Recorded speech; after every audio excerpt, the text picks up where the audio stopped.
Ils peuvent s'abattre à n'importe quel endroit de la planète, déchargeant 1 billion de watts, c'est-à-dire une énergie suffisante pour alimenter une ville tout entière.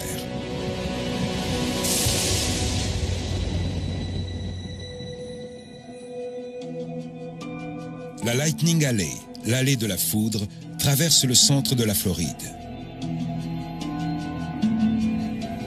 Elle doit son nom à son importante activité orageuse. Chaque année, la foudre y frappe plus de 20 fois par kilomètre carré et plusieurs personnes en sont victimes. Un soir de septembre, en 1999, le pêcheur Dave Grillmeyer vient à peine de lancer sa ligne dans un lac quand soudain, un éclair déchire le ciel juste au-dessus de lui. Les conséquences sont effrayantes. Comme vous pouvez le voir, la canne à pêche, ou en tout cas ce qu'il en reste, a été complètement brûlée. C'était une canne de plus de 2 mètres. Elle a tellement chauffé que l'époxyde a fondu et s'est évaporé. Il ne reste plus que la fibre de carbone. Mais la canne à pêche n'est pas la seule à subir des dégâts. Dave souffre de nombreuses brûlures. Et c'est l'état de ses vêtements qui nous révèle la puissance du choc. La fermeture éclair a disparu. Plusieurs mois après l'accident, j'ai demandé au personnel des services de secours si des objets m'avaient brûlé. Et on m'a répondu que la fermeture éclair était pratiquement incrustée dans mon abdomen, tellement elle avait chauffé. Voilà tout ce qu'il en reste. Mon beeper était dans cette poche. Les dégâts sont pas évidents, mais il était dans un sale état quand je l'ai sorti de la poche. Dave pense d'abord que ses chaussures sont intactes, mais il découvre ensuite des traces étranges de trous d'épingle à l'endroit où la foudre a finalement quitté son corps. Je crois que l'électricité a traversé mon corps jusqu'à la semelle de mes chaussures et elle est sortie par le talon pour retourner à la terre. Dave a eu beaucoup de chance. 1 personne sur 10 frappée par la foudre meurt sur le coup.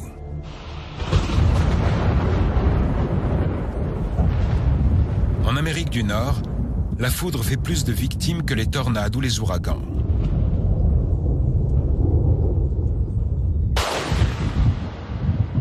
Mais il existe un endroit encore bien plus dangereux.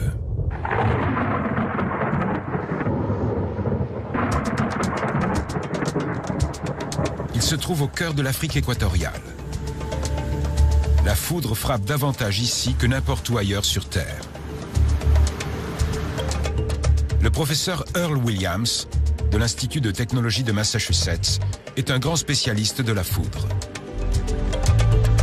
Grâce aux données fournies par les satellites de la NASA, il a calculé que la foudre frappe 2 fois plus dans le bassin du Congo qu'en Floride. À certains endroits, elle frappe plus de 120 fois par kilomètre carré chaque année. Et pourtant, dans cette partie du monde, elle n'a pratiquement pas été étudiée. Merci beaucoup. Aujourd'hui, Earl se trouve à la frontière entre la Zambie et la République démocratique du Congo pour observer ce phénomène de ses propres yeux. La nuit tombe et les orages commencent à gronder.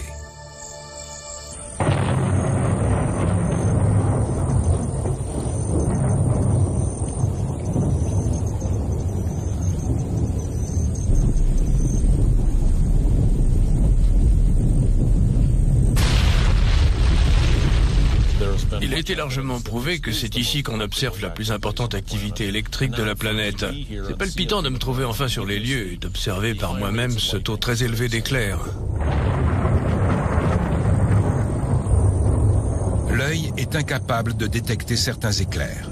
Pour les compter, il faut donc utiliser un capteur optique qui émet un bip sonore chaque fois qu'il détecte un flash lumineux. Lors d'un orage normal, la foudre frappe environ 2 fois par minute. Ici, Earl compte plus de 60 éclairs en 1 minute. Les orages que j'ai pu voir ici répondent à nos attentes. Ils produisent un taux exceptionnellement élevé d'éclairs. Il s'agit véritablement de l'endroit idéal pour étudier la foudre.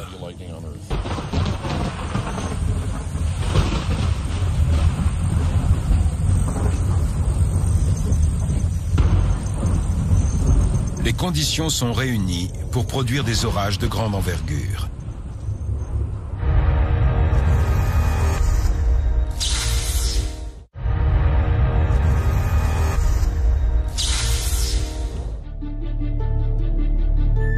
La Terre est chauffée par le Soleil et elle dégage donc de l'air chaud et humide. L'air chaud monte et l'humidité finit par se refroidir et par se condenser en altitude pour former les nuages. Ces nuages ne cessent de grossir et de fusionner tout en continuant à prendre de l'altitude. Certaines gouttes d'eau deviennent trop lourdes pour continuer à être portées par les courants ascendants et elles retombent sous forme de pluie. D'autres sont portées par des courants d'air très puissants jusqu'aux zones plus froides où elles gèlent, formant de minuscules cristaux de glace.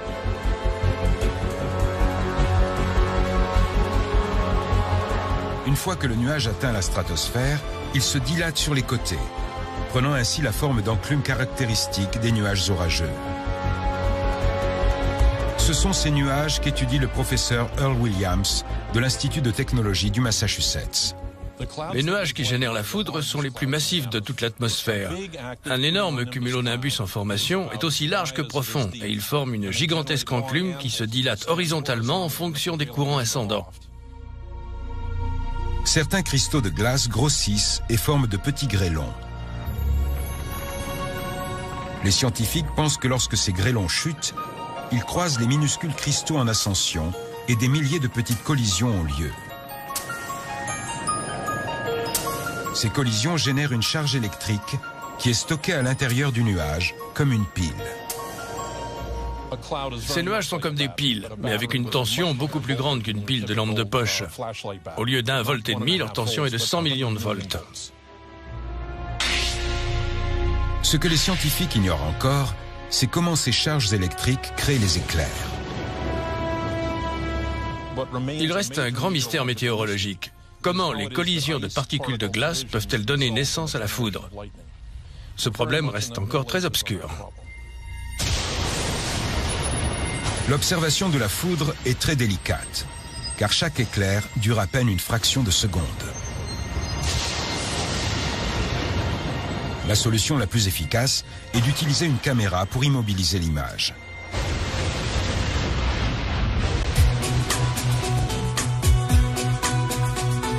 David Stillings est photographe. Il parcourt l'allée de la foudre à la recherche d'orages. Il n'a qu'une idée en tête depuis plus de 30 ans, la foudre. Je dépenserai mes derniers centimes pour remplir mon réservoir tant que ça me permettra de chasser les orages. Son taux de réussite est de moins d'1%. Mais lorsqu'il peut immortaliser les éclairs, les résultats sont spectaculaires. Ma première photo réussie date de 1976. Lorsque la foudre est sortie de ce nuage, avec le ciel bleu à droite et les nuages violets à gauche, c'était l'extase. Depuis ce jour-là, je n'ai plus rien voulu photographier d'autre que la foudre. Cet orage a généré de nombreux éclairs, qui ont tous frappé au même moment. J'ai pris cette photo en 2004. L'obturateur n'est pas resté ouvert plus d'une seconde. Le ciel violet, un coucher de soleil couleur or, tous les éléments que j'adore sont réunis sur la même photo. C'est génial. Mais avant de pouvoir photographier la foudre, David doit d'abord la trouver. Ces deux voûtes nuageuses sont peut-être assez hautes pour générer des éclairs. Le soleil pointe son nez, ce qui signifie qu'il va les chauffer. De l'humidité va se former et ça pourrait créer un orage intéressant.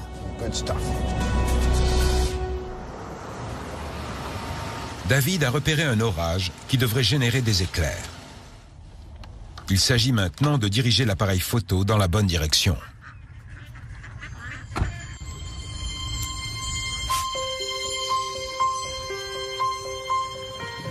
J'espère en voir un gros juste là.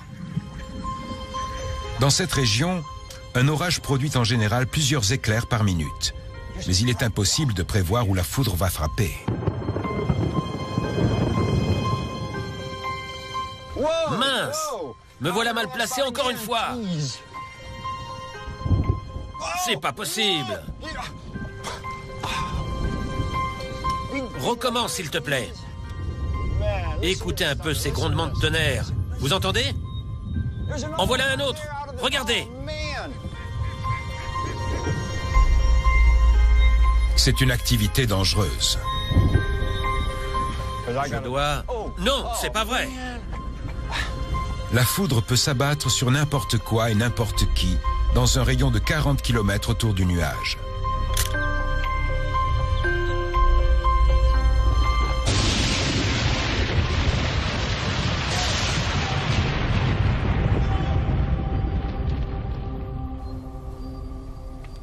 David préfère utiliser un appareil photo argentique. Il ne sait donc pas s'il a réussi ses photos tant qu'elles ne sont pas développées.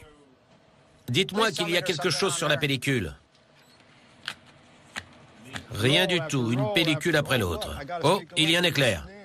Non. La patience de David porte parfois ses fruits.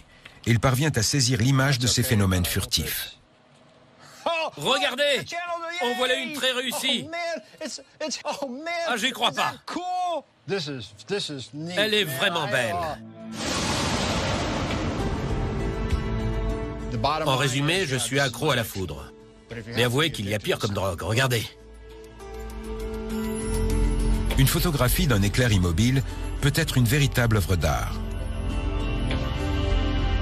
Mais ce n'est pas tout. Elle peut être très utile pour une analyse scientifique. Lorsqu'on observe la foudre à l'œil nu, on a l'impression que l'éclair se dirige directement du nuage jusqu'au sol. Mais les nouvelles avancées technologiques des caméras vidéo nous révèlent aujourd'hui que l'anatomie de la foudre est bien plus complexe. Voici le centre de recherche atmosphérique de l'armée de l'air américaine, situé à Colorado Springs. C'est ici que le professeur Jeff McHargue fixe la foudre à l'aide d'une caméra super ralentie. Pour réussir cet exploit, il faut une précision extrême. Mince. C'est un peu comme la pêche. Il faut avoir de la chance et que l'éclair apparaisse dans votre champ de vision. Les images réussies sont rares. Mais il y a 2 ans, Jeff a gagné le gros lot.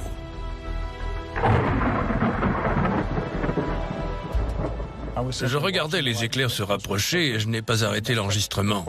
Je ne me suis pas rendu compte de ce que j'avais filmé avant de visionner les images. Jeff est le premier à filmer la naissance d'un éclair au super ralenti.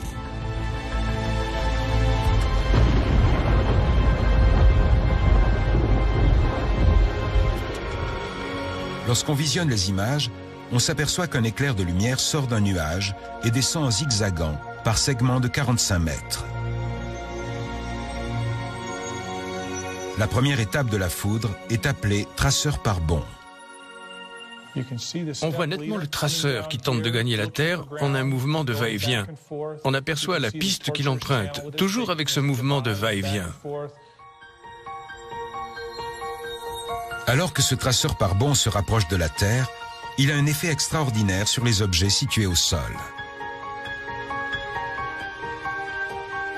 Ceux-ci répondent aux champs électriques puissants par la formation de décharges ascendantes positives. Ces dernières s'élèvent jusqu'à plusieurs centaines de mètres au-dessus du sol, comme on peut le voir sur ces photographies exceptionnelles. Lorsqu'un traceur rencontre une décharge ascendante, la charge électrique se dirige vers la Terre et crée l'éclat de lumière appelé foudre.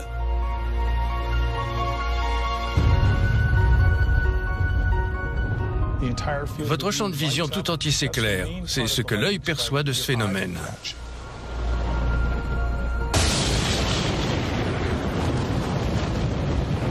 Les caméras nouvelle génération permettent aujourd'hui d'enregistrer la foudre, qui ne dure qu'une fraction de seconde. Ensuite, les scientifiques visionnent les images en les ralentissant plus de 200 fois et les analysent dans le moindre détail. Ces images au ralenti montrent le traceur par bond établissant une connexion avec la Terre. La charge électrique tout entière est alors déchargée du nuage et apparaît sous forme d'impulsion.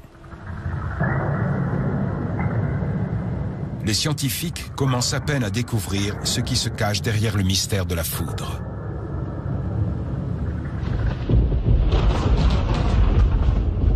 De nouvelles études ont révélé que la chaleur et l'humidité influent sur la fréquence des orages.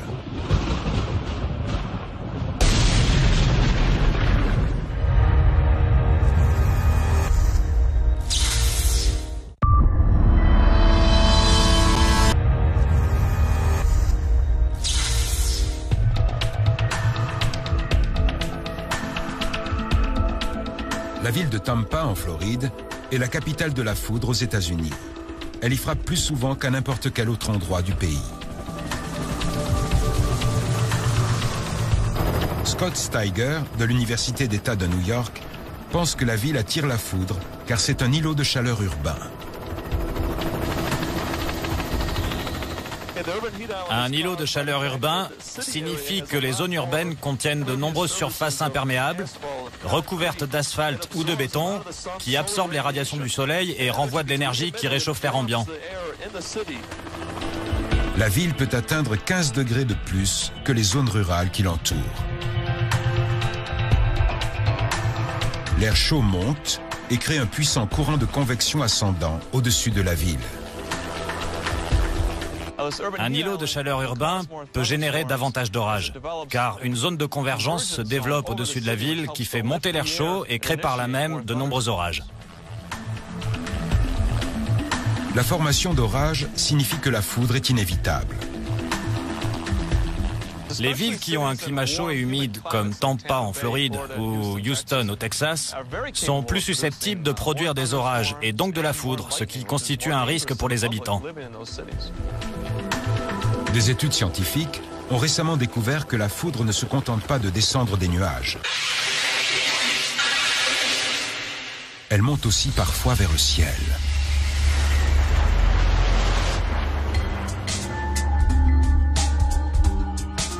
À Rapid City, dans le Dakota du Sud, le scientifique Tom Warner utilise des caméras haute vitesse pour révéler l'univers jusqu'ici inconnu de la foudre. On découvre des éléments qu'on ignorait totalement jusqu'à présent. À l'aide d'une série de caméras, il a réussi à saisir des images étonnantes de la foudre qui se dirige non pas d'un nuage vers le sol, mais vers le ciel.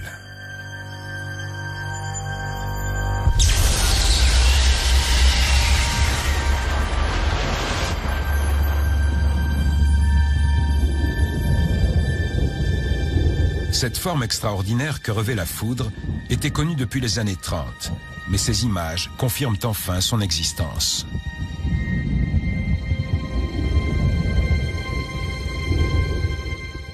C'est la toute première fois que l'homme peut voir de ses propres yeux l'évolution de la foudre qui monte vers le ciel. Nos connaissances en matière de physique, en ce qui concerne ce phénomène, sont en train d'augmenter fortement. Tom a pu observer que ce phénomène est déclenché par la foudre toute proche qui se dirige d'un nuage vers le sol.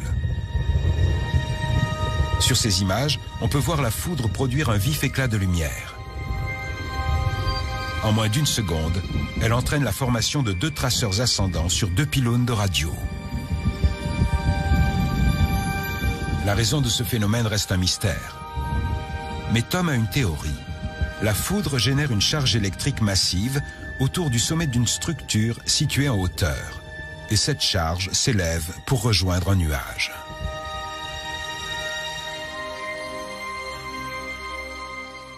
Il y a un délai entre l'éclair lumineux de la foudre et le traceur qui s'élève du sommet de la tour. Les images filmées par Tom ces dernières années ont stupéfié les scientifiques qui étudient la foudre.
Cette foudre mystérieuse n'aurait jamais pu être observée sans l'aide d'une technologie dernière génération. Mais pour observer la plus grande manifestation orageuse, aucun matériel n'est nécessaire. Juste une paire d'yeux. Nous nous trouvons maintenant au Venezuela, sur le lac Maracaibo, où une équipe de scientifiques de l'université de Zulia est à la recherche de la foudre légendaire de la région, les éclairs de Catatumbo.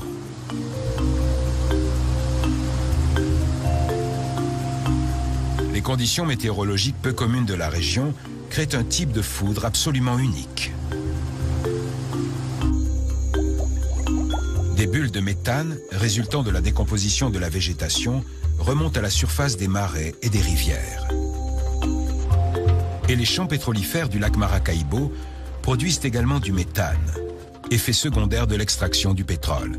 Il s'accumule au-dessus des marécages.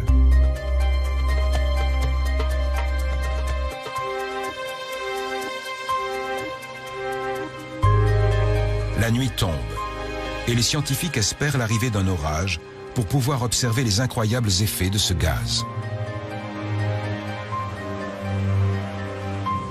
Le méthane est plus léger que l'air.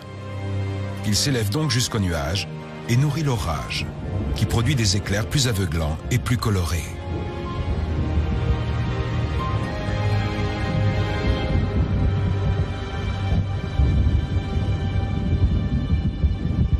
Mais le professeur Ángel Muñoz, en tête de l'expédition scientifique, est persuadé qu'on est loin d'avoir percé les mystères des éclairs de Catatumbo.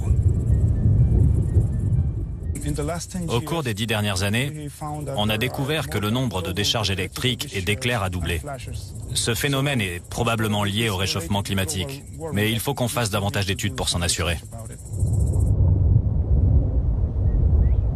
Les éclairs de Catatumbo passent de nuage en nuage, et ils sont beaucoup plus puissants que la foudre qui se dirige d'un nuage vers la Terre. On peut les observer durant 200 nuits de l'année et jusqu'à 10 heures par nuit.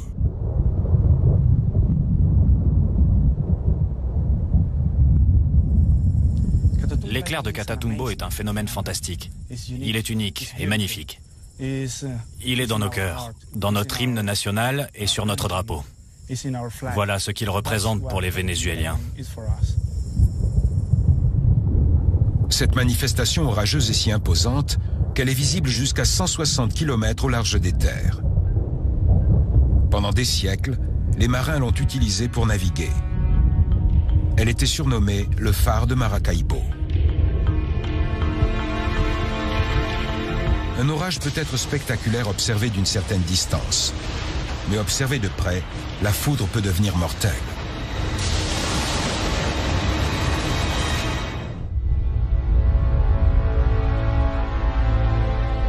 Pendant un orage, les endroits les plus dangereux où se trouver sont les grands espaces plats, y compris les vastes étendues d'eau. Et il est vrai qu'il vaut mieux éviter de s'abriter sous un arbre. La foudre peut transformer la sève des arbres en une vapeur surchauffée, provoquant leur explosion en une pluie d'éclats de bois qui peuvent être mortels.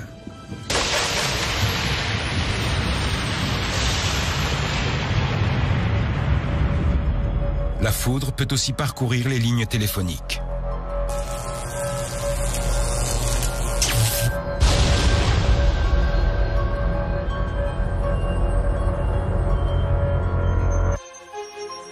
Il existe un signe avant-coureur du danger assez effrayant.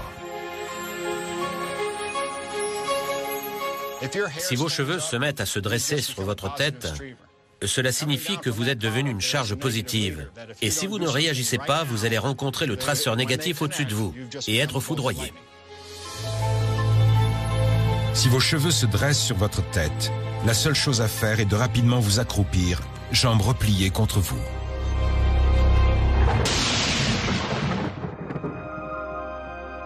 Caroline Naff, une étudiante, ignore totalement qu'elle est en danger. Elle se rend en cours à l'université de la Floride du Sud à Tampa, lorsqu'elle est frappée par la foudre. J'ai d'abord entendu un énorme grondement de tonnerre. Et en moins d'une seconde, j'ai vu un éclair lumineux. Le couloir formé par les palmiers m'est apparu comme un négatif. Et j'ai senti l'électricité parcourir mon corps. Je la sentais dans chaque millimètre de mon corps. J'ai senti mes muscles se relâcher puis se contracter. Et je continuais à sentir la tension électrique dans chacun de mes nerfs, dans mon corps tout entier. Les conséquences sont accablantes. Mon corps était gonflé et ma peau était rouge et crevisse. Les effets ressemblaient à un très grave coup de soleil. Ensuite, ma peau tout entière s'est mise à peler.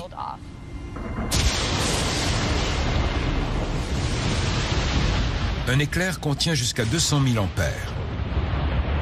Il suffit d'un dixième d'ampère pour tuer un être humain.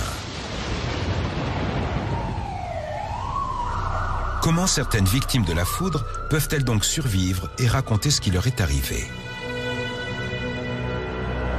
Des professeurs de l'Université de l'Illinois tentent de trouver la réponse à cette question. Le professeur Marianne Cooper est spécialiste des effets de la foudre. Lorsque la foudre frappe une personne, la plus grande partie de son énergie passe autour d'elle et non à l'intérieur de son corps. Au lieu de frapper des organes vitaux, la foudre parcourt l'humidité contenue dans la peau avant de rejoindre le sol. Elle peut laisser des cicatrices, appelées figures de Lichtenberg. Alors qu'elle parcourt notre enveloppe extérieure, elle peut transformer en vapeur les gouttes de pluie ou de sueur présentes sur la peau. C'est parfois cette vapeur, accumulée dans les vêtements ou les chaussures, qui peut avoir des conséquences explosives. Tout comme certains témoignages de victimes d'explosions, la foudre peut expulser ces victimes de leurs chaussures. La sueur ou la vapeur d'eau se dilate énormément et on observe davantage de dégâts sur l'intérieur que sur l'extérieur des chaussures ou des vêtements.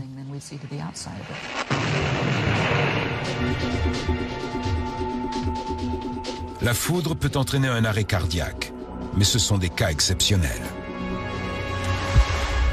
La grande majorité des victimes de la foudre survit aux blessures provoquées par l'accident, malgré parfois de graves séquelles, notamment au niveau du système nerveux. Pam Cooper a survécu à la foudre, mais elle souffre encore des effets dramatiques de sa puissance. J'étais une simple maman, assise sur la plage à lire mon livre. Je m'occupais de mes affaires, je ne faisais rien d'extraordinaire. Et pourtant, ma vie a basculé à cause de la foudre. Je ne me souviens pas du moment où la foudre m'a frappée. C'est par le récit de mes proches que je sais exactement ce qui m'est arrivé. Ce jour-là, la plage de Destin, en Floride, est chaude et ensoleillée. Ma famille m'a raconté qu'elle avait entendu un énorme coup de tonnerre et vu un éclair. Tout le monde s'était mis à crier et à ramasser ses affaires parce que la foudre...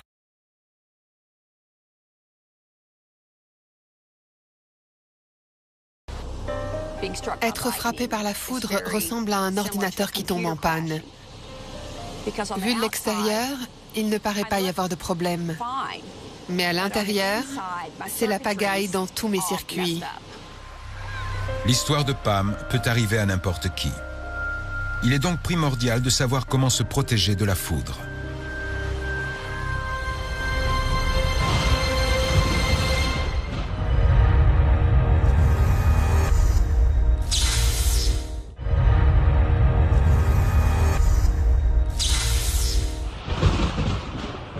Lorsqu'un orage se forme, la vie des personnes alentour peut être mise en danger. Lorsqu'on dit qu'en cas de grondement de tonnerre, il faut rentrer chez soi, cela signifie qu'il faut chercher un abri sûr. Si vous êtes pris sous un orage, l'un des endroits les plus sûrs est l'intérieur d'un véhicule fermé. De nombreuses personnes pensent que les pneus en caoutchouc de leur voiture les maintiennent à l'abri, mais c'est faux. C'est la carrosserie en métal de la voiture qui peut nous protéger. Comme le démontre cette expérience sous haute tension. Une bobine Tesla simule les éclairs. Il s'agit d'un transformateur électrique qui décharge 750 000 volts.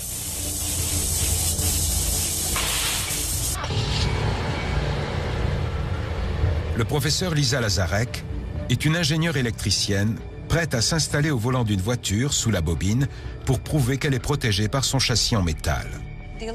La charge électrique qui va frapper la carrosserie va parcourir l'extérieur de celle-ci.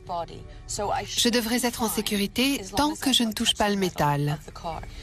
Mais la théorie est une chose et la mise en pratique en est une autre.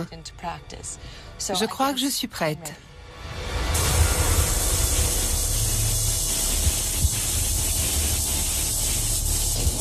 La charge électrique circule à l'extérieur du véhicule et termine sa course au sol, sans aucun dommage. Tout va très bien. La théorie a fonctionné. Mes pieds picotent un peu et comme j'étais nerveuse, mes mains sont toujours jointes. Mais en dehors de ça, je suis indemne.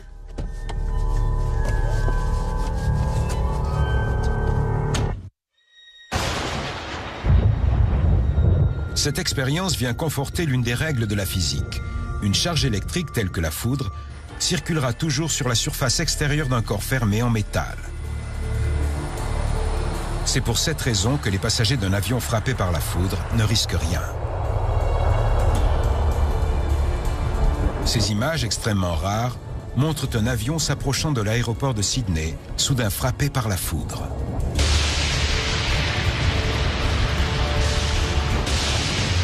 Personne à bord de l'avion n'a même remarqué qu'ils avaient été frappés par la foudre. Cette vidéo montre un autre avion qui décolle cette fois du Japon. Encore une fois, les passagers ne se sont rendus compte de rien. En moyenne, chaque avion de ligne est frappé par la foudre une fois par an.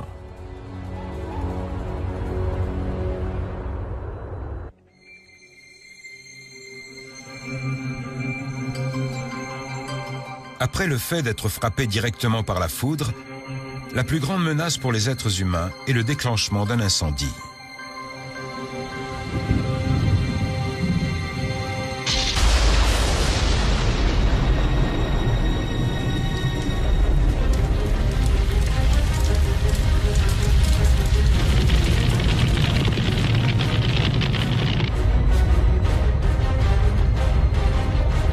Au cours de l'été 2008, un nombre anormalement élevé d'impacts de foudre met le feu à de nombreuses zones boisées de Californie.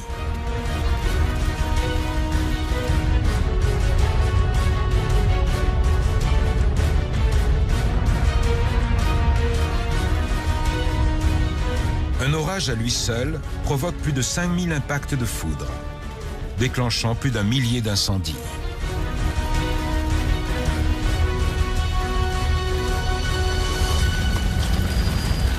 Les flammes détruisent des dizaines de maisons. Dans une zone sujette aux orages, vivre dans une maison au milieu des bois comporte des risques.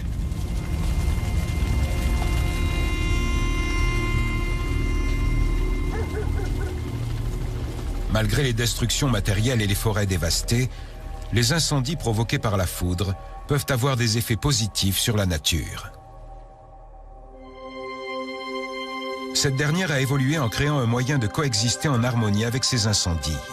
Elle a même besoin d'eux pour renouveler sa faune et sa flore.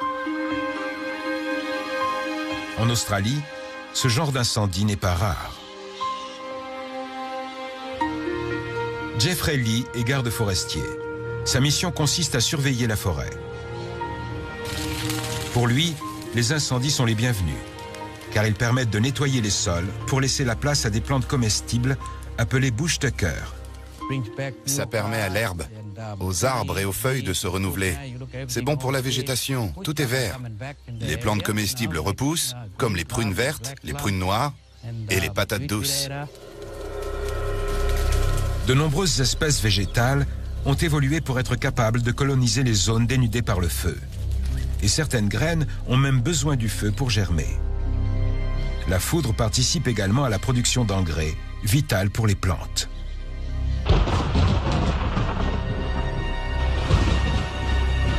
La température maximale de la foudre peut atteindre 50 000 degrés. Elle brûle l'air ambiant.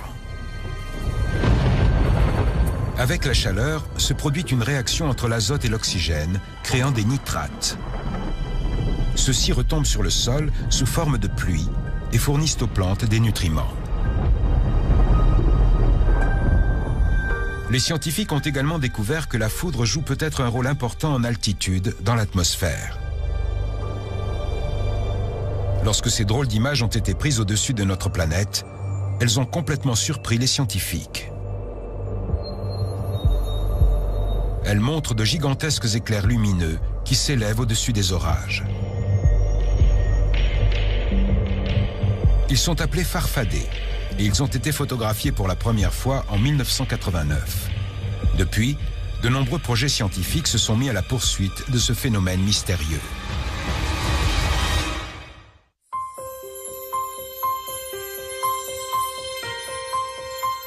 En 1997, le professeur Richard Dowden, scientifique néo-zélandais, arrive dans le territoire du Nord en Australie à la recherche de farfadets. Il espère être l'un des premiers à saisir leur image avec une caméra. Avec son équipe, il se rend à Beatrice Hill, à 60 km à l'est de la ville de Darwin.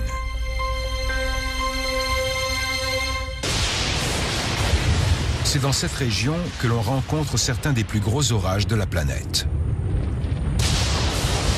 Mais Richard ne s'intéresse pas aux éclairs normaux. Il est en quête de farfadets, qui se manifestent juste au-dessus des formations orageuses. Beatrice Hill est l'endroit idéal pour ce genre d'observation, car il faut une vue dégagée sur plus de 100 km pour pouvoir apercevoir la partie supérieure d'un orage. Mais même ainsi, les farfadets sont difficiles à saisir à l'œil nu, car ils ne durent que quelques millièmes de seconde. Richard a donc légèrement modifié son caméscope amateur standard. Le changement déterminant que j'ai apporté est l'élément placé devant l'objectif. C'est un intensifieur. Ils sont utilisés par l'armée partout dans le monde et il est assez difficile de se procurer les plus sensibles. Celui que j'ai là vient de Russie, de l'armée russe. Richard et son équipe attendent nuit après nuit et établissent des tours de garde pour s'occuper du caméscope. Après 2 semaines d'attente, ils font une découverte capitale. La nuit où nous avons finalement filmé les farfadets, nous avons ressenti une grande émotion. Mais nous n'avons pas su de quoi il s'agissait réellement avant de visionner les cassettes.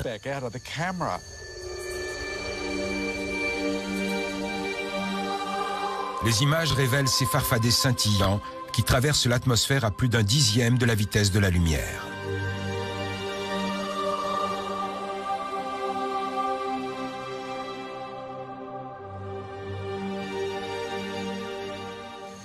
C'était formidable. Je crois qu'aucun de nous n'a pu dormir cette nuit-là. La communauté scientifique reste perplexe devant ces images fugaces des farfadets. Mais 2 ans plus tard, le professeur Jeff McHargue, du Centre de recherche atmosphérique de l'armée de l'air américaine, fait une autre découverte. Il parvient à filmer des farfadets à l'aide d'un intensifieur placé devant l'objectif de sa caméra super ralentie. Je ne m'étais jamais autant amusé en enregistrant des données. C'était génial. Nous avons filmé toute la nuit et utilisé toutes les bandes dont nous disposions. Les bandes montrent une variété incroyable de farfadets. Depuis, ils ont été baptisés par les scientifiques. Ce farfadet a une forme de méduse. Il a une très grande taille, environ 50 km de haut et 50 km de large. C'est pratiquement la distance entre Paris et Fontainebleau. Et puis il y a les fameux farfadets carottes. Il ressemble à une carotte, avec les feuilles au-dessus, puis en dessous, la tige de la carotte. Jeff filme également les farfadets appelés Sea Sprite en forme de colonne. Ici, il y en a 3 côte à côte et ils ont un mouvement descendant, d'où le nom en forme de colonne ou Sea Sprite.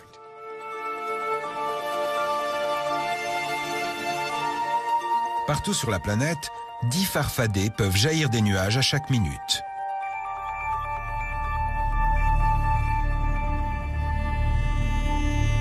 Les scientifiques savent maintenant que les farfadets sont en réalité d'énormes décharges électriques qui illuminent l'air au-dessus d'elles, comme le ferait un néon. Mais il faudrait de nombreuses autres études avant de pouvoir réellement comprendre ces phénomènes électriques.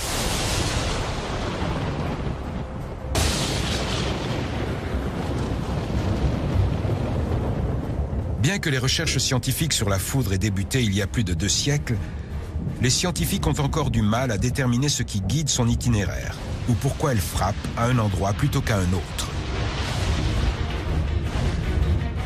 Nous avons beaucoup appris au cours des derniers siècles, mais il reste un immense mystère météorologique à percer. Ce dont nous sommes certains, c'est que la foudre peut être dévastatrice et qu'il est impossible de la contrôler.